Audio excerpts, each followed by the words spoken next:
Hello, Audioholics. This is Logan, and welcome to Audioholics Anonymous.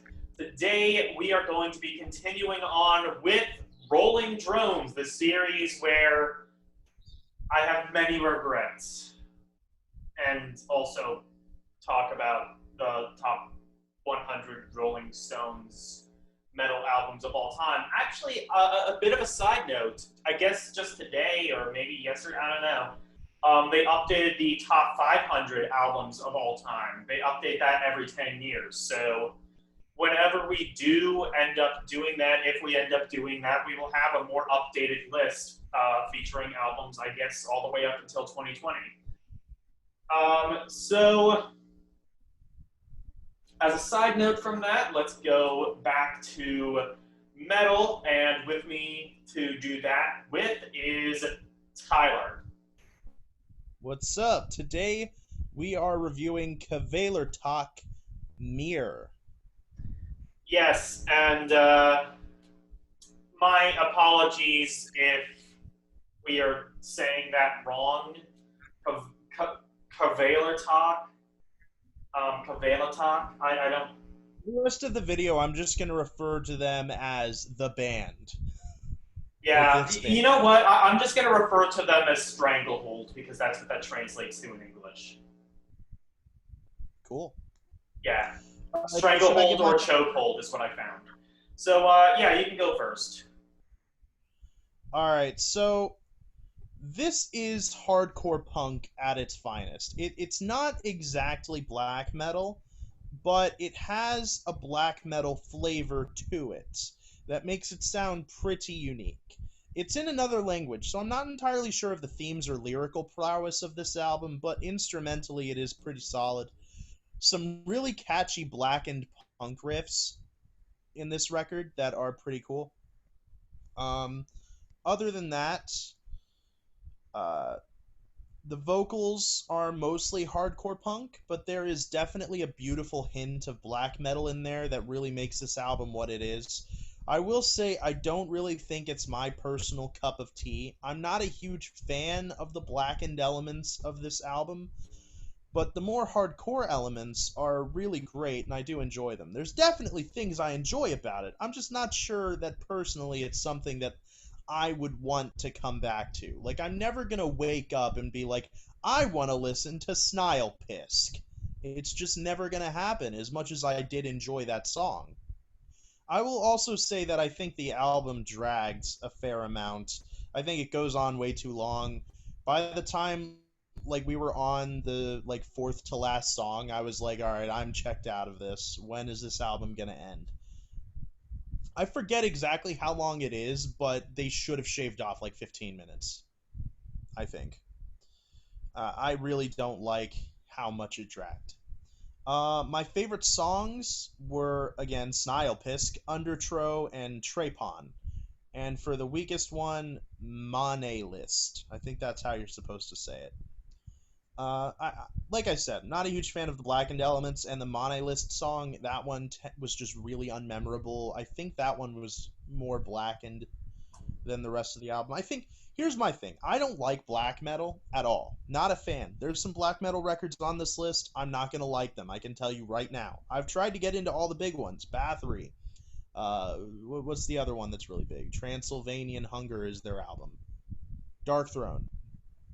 And like some other names too, but for the most part, it's not my thing. I don't enjoy it. I barely appreciate it. I like black metal elements. I like Symphony X is one of my favorite bands. The album Underworld, Kiss of Fire, and the title track have elements to those songs that are very black metal-esque, and I think it improves those songs. And so, to some extent, I do like that there's some black metal flavor on this record. I just think they went too far. All right. So what are you rating this album? Did I forget to give you a rating? I'm Yeah. putting it in a C category. I think it's better than Fallen, but it's not amazing. Okay. So this this is a tough one for me.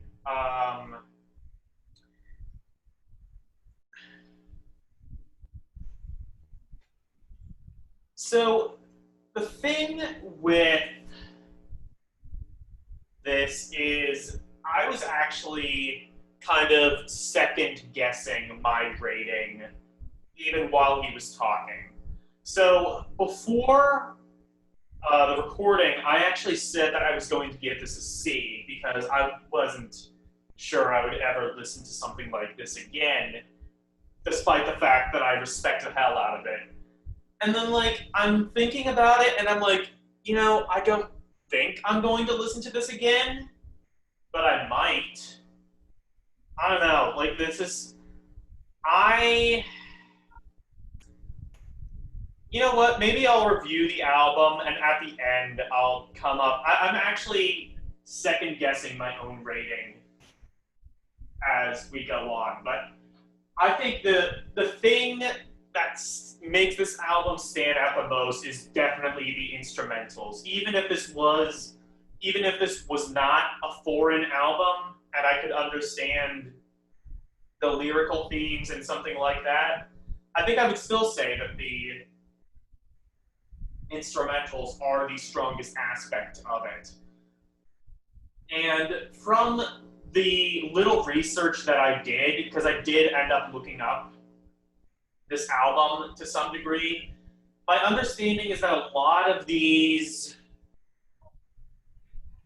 lyrical themes that I came across a lot of times seem to kind of blend into that sort of like Bruce Springsteen heartland music of like, oh, I live in a shitty town and I don't have a lot of money, but I want to make it big and dump this shit fest town and be a superstar, like kind of shit like that. And I mean, I I'm a fan of Bruce Springsteen, so I like things like that. It's hardcore melodic punk mixed with black metal, a bit like Extreme Ramones. Uh, it's combining the classic rock sound with a hardcore punk and black metal vibe. It has a lot of surf rock elements, which my understanding is that's relatively common in black metal. But it also, like, surf rock elements aside, it kind of has that sort of classic rock feel in a way. Like the one song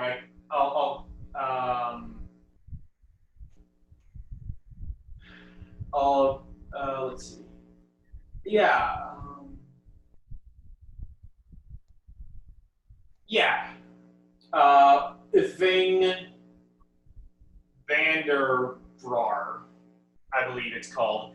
That has a very kind of Led Zeppelin-y sound to it, and I really like that. It has like a kind of classic blues sound, a 50s style rock and roll sound, surf rock. There's an insane amount of variety on this album. Much like Gojira, if nothing else, this is the ultimate gateway drug to extreme metal and punk. I think that it is like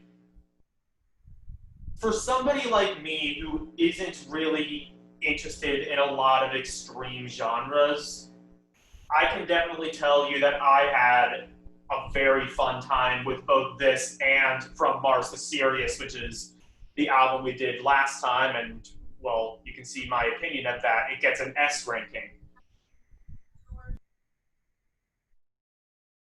Generally speaking, I really like this album, and I think that I could learn to appreciate it more, but I am going to give it, you know what, I'll decide on it. I'm going to give it a low B. I'm going to give it a low B because I don't know if I'm going to listen to this again, but something tells me that I potentially could. And I think that this album is one that has really personally opened my eyes to foreign acts. I never would have, well, I mean, like foreign language acts. I never would, I never would have gotten into something like, what's that German group? America. Sorry? You're talking about Rammstein? Rammstein. I never would have gotten into something like Rammstein. Now that I have listened to something like this, I feel a little bit more confident that I could. I'm not saying that I will, I'm saying that I have more confidence in my ability to do so. So, if nothing else, this deserves a B for that reason alone. So, that's all that I have to say. Do you have anything to add, Tyler? No, no, not at all. I am looking forward to doing the next album, though. We're doing Images and Words from Dream Theater. All right. And hopefully you tune in when that happens. Goodbye, everyone. Bye bye. Hello.